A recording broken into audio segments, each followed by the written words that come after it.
कहेंगे काफी लोग। एक बार आप सभी लोग अपने सम्मान में जोरदार तालियां बजाएं।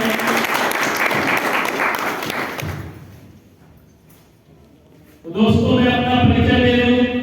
नाम दीपी यादव और जबलपुर से 150 किलोमीटर दूर मंडला डिस्ट्रिक्ट और उसी मंडला डिस्ट्रिक्ट में एक छोटा सा गांव मोहगांव जो कि आपके खलिया नाम से 1/3 हिस्से के बराबर भी नहीं होगा। मैं वहां से बिलोंग करता हूं और आरसीएम बिजनेस के पहले बहुत सारे काम करके फेल हो चुका था। लोगों को डर लगता है ना कि शायद हम जिंदगी में कुछ कर पाएंगे या नहीं, और इसी चक्कर में इसी डर के कारण वो आरसीएम भी नहीं करते। तो मैं आपको बता दूं कि मैं आरसीएम बिजनेस के पहले एज ए गेस्ट टीचर सरकारी स्कूल में अतिथि शिक्षक के रूप में मैं पढ़ा रहा था, और उसके पहले मैंने कुछ दिन एलआईसी का भी काम किया।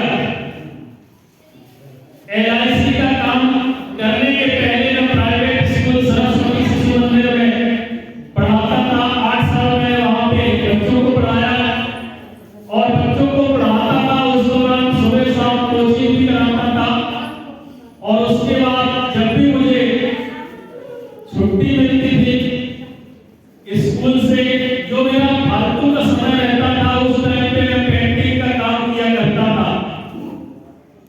ऑफिसों में, स्कूलों में, मंदिरों में, दुकानों में लोगों से ठेके पे काम लेता था, और मेरे जो असिस्टेंट लोग थे उनके माध्यम से प्लस मैं स्वयं भी करता था। ऐसे बहुत सारे काम कर रहा था, लेकिन इन सारे कामों को करने के बाद भी मैं जिस तरह की जिंदगी को जीना चाहता था उस तरह की जिंदगी नहीं जी पा रहा था। आप सभी लोग पैसा कमाना चाहते हैं? Yes sir. यस। एक बार हाथ खड़ा करके बताएंगे कितने लोग? सभी लोग। तो आरसीएम में तो पैसा मिलता ही नहीं है, यहाँ पे क्यों आए? मिलता है सर। मिलता है। Yes yes. आज हम प्रूव करके दिखाएंगे मिलता है या नहीं, है ना? मैं ऐसा इसलिए कह रहा हूं क्योंकि आज आप लोगों ने सैकड़ों लोगों को जानकारी दी होगी, लेकिन वो लोग इसलिए नहीं आए कि आरसीएम में तो पैसा मिलेगा नहीं और यहाँ पे हमारा काम का नुकसान हो जाएगा। लेकिन मैं गारंटी देता हूं महीने में एक बार अगर आप आरसीएम की मीटिंग में 2 साल कंटिन्यू आते रहे तो आपकी जिंदगी के सारे टेंशन और सारे काम धाम वो सब साइड में हो जाएंगे, और आरसीएम आपको एक लग्जरी लाइफ दे सकता है।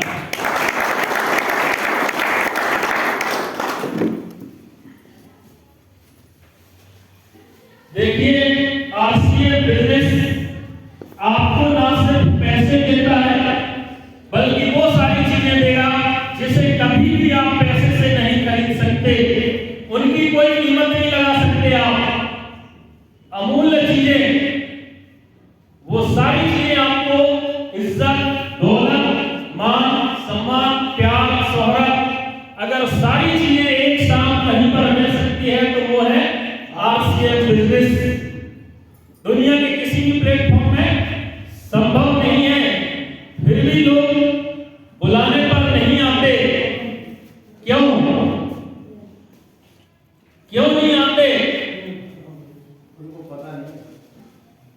हाँ, एक छोटा बच्चा होता है ना, जब शुरुआत में स्कूल में उसका एडमिशन कराते हैं हम, तो रोज स्कूल जाता है क्या? नहीं। क्यों नहीं जाता? उसको जानकारी नहीं है कि स्कूल जाने से हमको क्या मिल सकता है। यस। तो वो बच्चा बार बार क्या करता है? मचल जाता है, जमीन में लेट जाता है, रोता है, चिल्लाता है, और जबरदस्ती उसको स्कूल ले जाओ तो बोलता है मैडम को गोली मार दो, स्कूल में आग लगा दो। ऐसी उसकी इच्छाएं होती, लेकिन उसके माँ बाप मान जाते हैं कि मेरा बच्चा स्कूल नहीं आता, चलो छोड़ नहीं पढ़ाएंगे इसको। नहीं मानते। हेलो, क्या करते हैं हम? जबरदस्ती। सबसे पहले उसको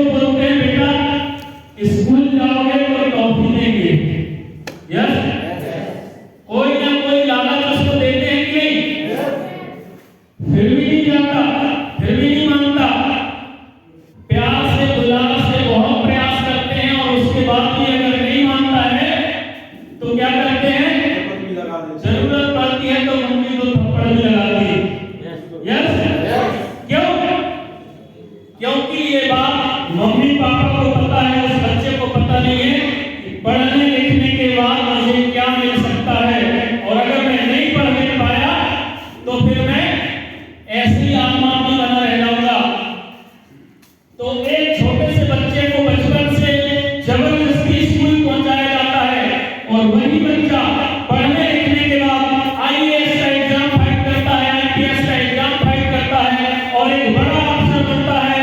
और जब हजारों लोगों के बीच में ऐसा ही एक जलसा हो रहा होता है और उसके बाद वहां पर उससे एक सवाल किया जाता है, बता बेटा आज जो इस मुकाम पे तू पहुंचा है इसका श्रेय तू किसको देता है? तो उसके आंखों से आंसू आ जाते हैं मेरे दोस्त, और वो अपने माँ बाप को स्टेज पे बुलाता है और अपनी सारी उपलब्धि को उनके चरणों में डाल देता है।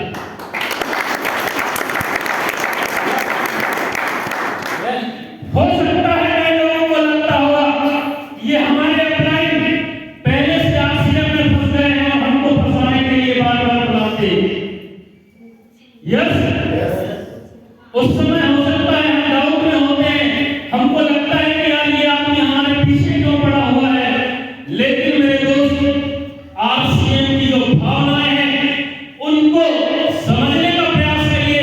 आपका अपराधी एक ऐसा व्यक्ति है जो शायद आपके माँ बाप के बाद दुनिया में तीसरा आदमी होगा जो कभी भी आपके नुकसान नहीं कराना चाहता। वो आपको करोड़पति बनने के लिए आरसीएम की मीटिंग में बुलाता है।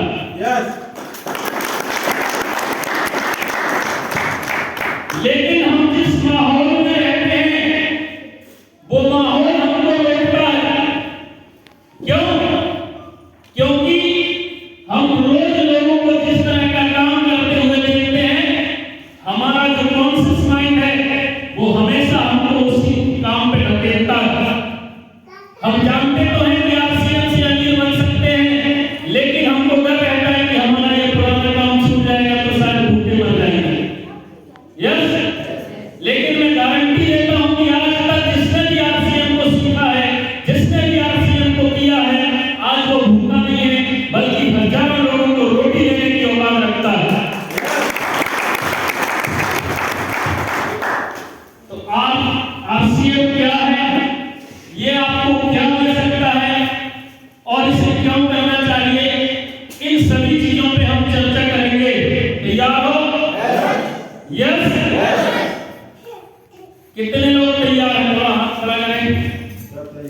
सब तैयार हैं। मजा आ रहा है? पीछे वालों को पक्का? यकीनन? दोस्तों, यकीनन ये मजा भी बहुत मजेदार होता है, लेकिन मिलता उसी को है जो दमदार होता है। आरसीएम बिजनेस को अगर करना है तो दमदारी के साथ करिए, वरना अपना समय खराब मत करिए। जो व्यक्ति इसको छुप छुप के करता है उसका बिजनेस भी छुप छुप के चलता है, और जो मीटिंग और सेमिनारों में व्यस्त रहता है उसका बिजनेस भी बहुत मस्त रहता है। यस, यहाँ पर प्रॉब्लम क्या है? प्रॉब्लम सिर्फ इतना है कि इस बिजनेस को हम कभी अपना नहीं समझते, इसको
कुछ दर्द नहीं देगा, लेकिन आपको डरना नहीं है, घबराने की जरूरत नहीं है।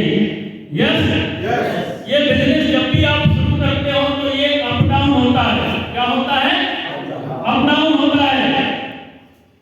जैसे ईसीजी का वो चलता है ना रिपोर्ट, ऊपर नीचे ऊपर नीचे ऊपर नीचे, वैसे ही शुरुआत में जब आप नए रहते हैं तो किसी महीने आपके साथ 20 लोग ज्वाइन हो जाएंगे, किसी महीने 50 लोग ज्वाइन हो जाएंगे, और पता चलेगा किसी महीने कोई ज्वाइन नहीं होंगे। और अगर आपने लोगों को ठीक से ट्रेनिंग नहीं दी है तो खरीदारी का बिजनेस भी थोड़ा डाउन होता है। लेकिन एक चीज बता दें, आपको अपना काम करते रहना है, हमको सिर्फ कर्म करना है, परिणाम देना ऊपर वाले का काम है। यस, कर सकते हैं। अभी आपको यहाँ पर एक मार्केटिंग प्लान दिखाया गया बहुत शॉर्ट में, आप सभी लोगों ने देखा, क्या समझ में आया? सामान लेके गए बढ़िया, बाजार व्यवस्था से बाहर होकर आरसीएम से हाथ मिलाया ग्राहक ने, इन्हीं को कहते हैं गाड़ी से। चलिए, बहुत अच्छी बात है, आप लोग बहुत जल्दी समझ रहे हैं। मेरे अपलाइन मेरे को बहुत फोर्स करते थे, मीटिंग में आओ, मीटिंग में आओ, 10 बार बोला गया है। पढ़ा लिखा हूँ, बहुत होशियार हूँ, मुझे मीटिंग में जाने की क्या जरूरत है? यस, तो मैं हमेशा उनको हाँ बोल देता था और मैं भी मीटिंग में नहीं आता था। लेकिन एक समय की बात है, जब परीक्षा चल रही थी मई 2019 में, तो मेरे अपलाइन ने मुझे कहा, यादव जी कल मेहरबानी में जहाँ पे तुम पढ़ाने जाते हो वहीं पे सेमिनार है, वहाँ पे अपने को चलना है। तो हमने हाँ बोल दिया। उसके बाद मेरे अपलाइन मिस्टर बलराम पटेल जी, उनके सम्मान में जोरदार तालियां चाहूंगा। उन्होंने मुझे कुछ महीने पहले ज्वाइनिंग तो करा रखी थी, लेकिन मैं मीटिंग की वैल्यू नहीं समझता था। तो उन्होंने कहा कल की मीटिंग में जाना है, और मैंने कहा बिल्कुल जाएंगे।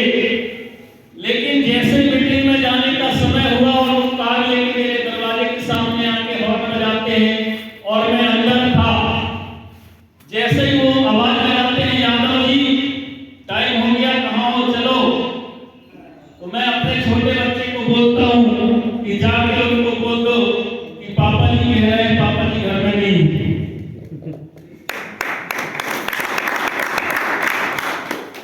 हमारा बेटा वहां जाके बोलता है, अंकल जी पापा जी बोल रहे हैं कि आज पापा जी घर में नहीं है, कह दो।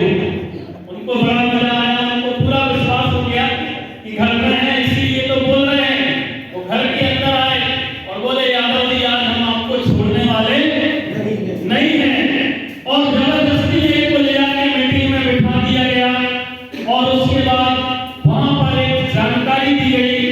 उस जानकारी की वजह से आज मैं यहाँ तक पहुंच पाया हूँ, और नहीं तो शायद इस जन्म में मैं पूरी जिंदगी गुजार लेता तो कभी खड़िया लाने में कदम रखने नहीं आता। क्यों? क्योंकि ना तो यहाँ कोई तीर्थ है, ना तो ऐसी कोई बड़ी फैक्ट्री है जहाँ मैं नौकरी की तलाश में आता, कुछ नहीं होता। आप और हमारी मुलाकात कभी नहीं हो पाती।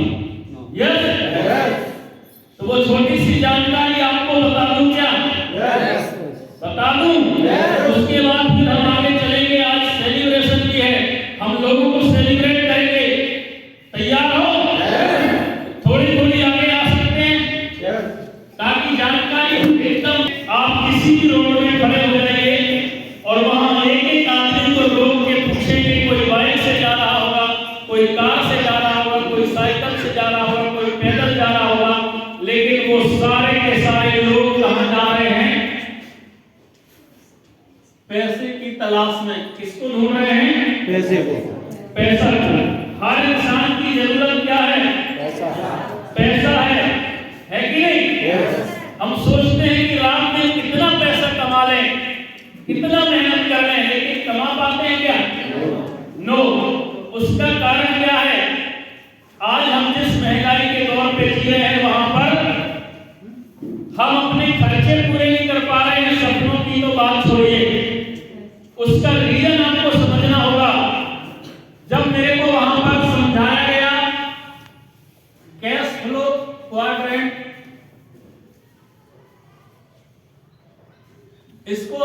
समझना है और यही आपको इस सिस्टम की ताकत का पता चल जाएगा।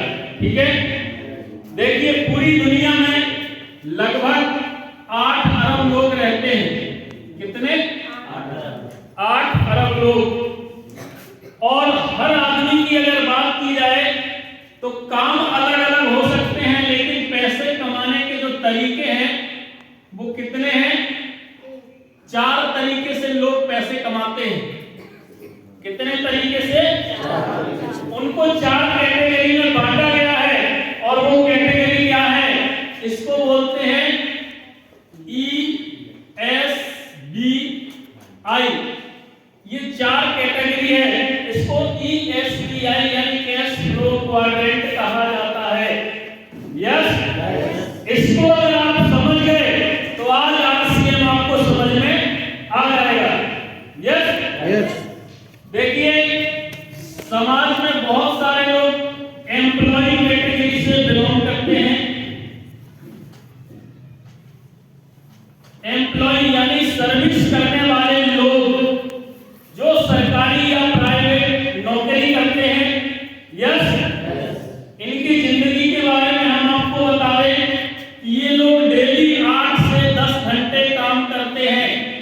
ठीक है, और महीने के 24 से 25 दिन तक कंटिन्यू ये काम करते हैं और महीने के लास्ट में इनको जो पगार मिलती है जिसको सैलरी कहा जाता है,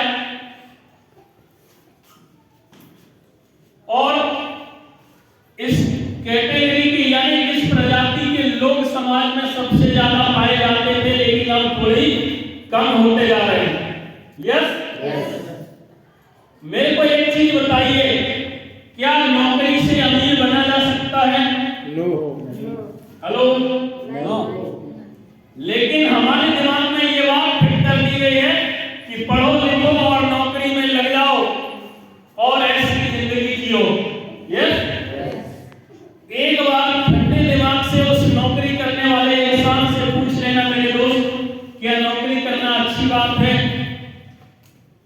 वो आपको बता देगा कि नौकरी करना मतलब दूसरे की गुलामी करना है। फिर उसकी जिंदगी अपनी जिंदगी नहीं रह जाती, वो हमेशा दूसरों का गुलाम होता है और ये आदमी कभी भी अमीर नहीं बनता, कभी भी। क्यों? क्योंकि ये अपने टाइम को बेच के पैसा कमाता है और एक आदमी के काम करने की कोई लिमिट होती है ना। अकेले कितने काम करेंगे हम?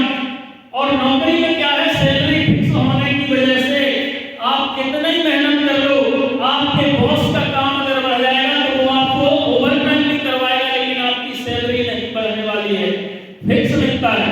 ठीक है ना? तो यहाँ पर ये व्यक्ति रात दिन मेहनत करता है लेकिन कभी भी अमीर नहीं बनता है। यस, अब दूसरी कैटेगरी सेल्फ एम्प्लॉय। कुछ लोग ऐसे होते हैं जो पढ़ने लिखने के बाद ये डिसीजन लेते हैं कि हमें दूसरे की नौकरी नहीं करनी है, हमें खुद का काम करना है, और वो अपने काम में भिड़ जाते हैं और इनकी कैटेगरी में आते हैं जैसे छोटे मोटे दुकानदार, चार्टर्ड अकाउंटेंट, लॉयर, है ना, और भी कई लोग जो थोड़ा बहुत उद्योग धंधा लगा लेते हैं, कोई मिल लगा लिया, कोई चक्की लगा लिया। ये सेल्फ एम्प्लॉय है जो खुद का काम करते हैं, लेकिन ये लोग क्या करते हैं, खुद के लिए डेली के 14 से 16 घंटे काम करते हैं। कितना काम करते हैं? 14 से 16 घंटे। क्यों? कारण वही है, ज्यादा से ज्यादा पैसा कमाना। अब आप देखिए, एक डॉक्टर है वो भी सेल्फ एम्प्लॉय है, इंजीनियर है वो भी सेल्फ एम्प्लॉय है।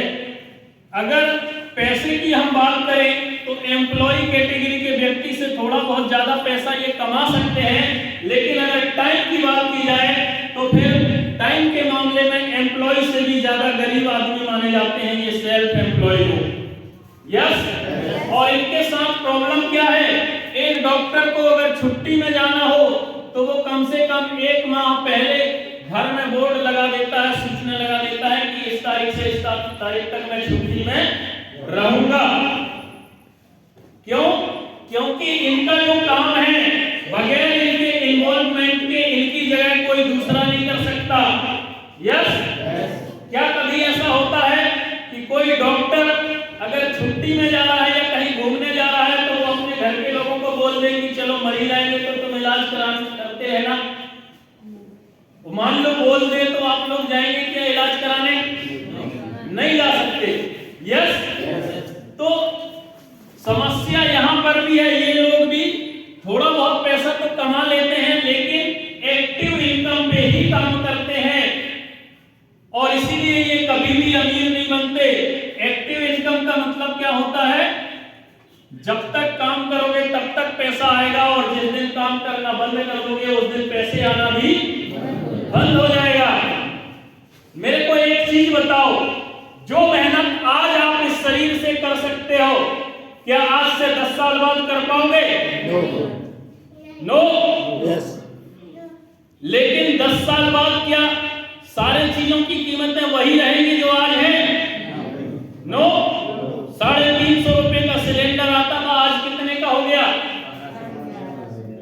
1150। यस? अब हम झंडा लेके बैनर लेके हड़ताल करते रहे सरकार के लिए, रास्ता रोक दें, चक्का जाम कर दें, ठीक रहेगा? या फिर दूसरा ऑप्शन है कि हम अपने कमाई को बढ़ा लें, हम अपनी इनकम को बढ़ा लें। तो ये लोग एक्टिव इनकम पे काम करते हैं और खुद के समय को यूज करके पैसा कमाते हैं।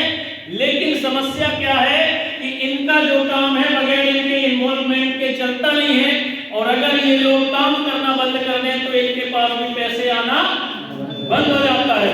Yes?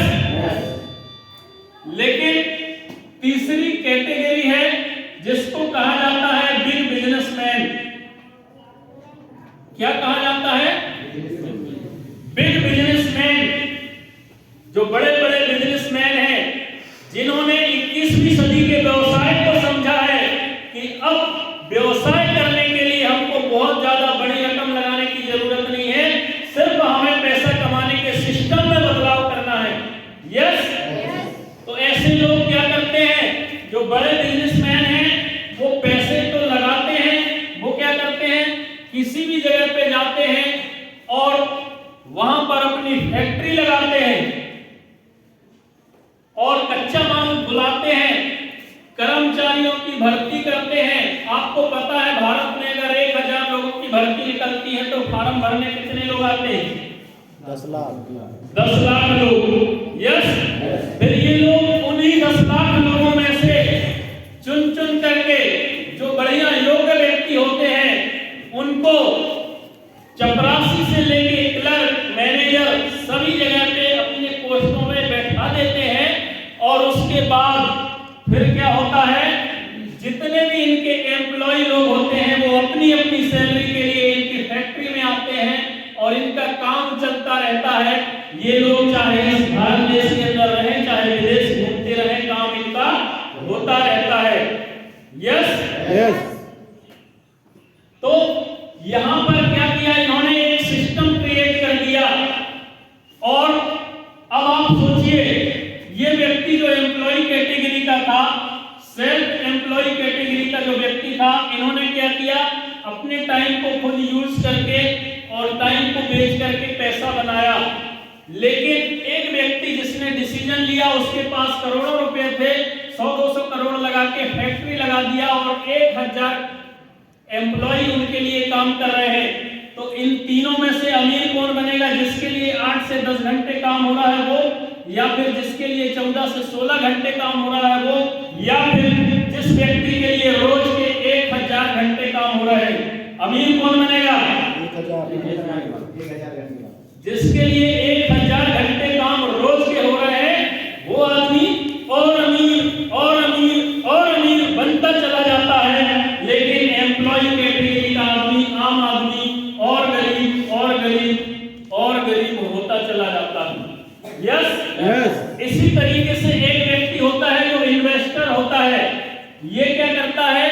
Real estate, mutual funds ऐसी स्कीमों में पैसा लगाता है और इसके लिए इसका पैसा काम करता है। ये खुद काम नहीं करता, रात दिन इसका पैसा बढ़ता रहता है और ये दूसरी योजनाओं में फिर से इन्वेस्ट करता रहता है और ये आदमी पैसे से अपने लिए काम कराना सीख लेता है। मेरे दोस्त, एक बात अपने दिल में हाथ रख के सोचना, आप देखिए यहाँ पर 95% लोग रहते हैं ई और एस कैटेगरी में और सिर्फ 5% लोग रहते हैं इस क्वाड्रेंट के राइट साइड में यानी बी और आई कैटेगरी में। इन्वेस्टर्स बनना आपके बस की बात नहीं है, लेकिन ऊपर वाला यदि आपको मौका दे अपनी कैटेगरी चेंज करने का तो आप इस 95% की भीड़ में रहना पसंद करेंगे या फिर इस 5% की श्रेणी में आना पसंद करेंगे? हेलो, 5%। 5% की श्रेणी में आना चाहेंगे? यस। पीछे वाले पक्का? एक बार बजाओ ताली जरा। ये जो 5% लोग होते हैं ये अमीर होते हैं, ठीक है, और 95% लोग क्या करते हैं, ये पैसे के लिए काम करते रहते हैं और इनके लिए पैसा काम करता है। तो अच्छी बात क्या होगी, पैसे के लिए काम करना या पैसा हमारे लिए काम करे? पैसा हमारे लिए काम करे। लेकिन दुख की बात यह है कि पूरे भारत के अंदर ना तो कोई ऐसा स्कूल है, ना तो कोई ऐसा कॉलेज है जहां पर स्टूडेंट को यह सिखाया जाता हो कि बेटा पैसे के लिए काम नहीं करना है, बल्कि वो एजुकेशन हम आपको देंगे कि पैसा आपके लिए काम करेगा।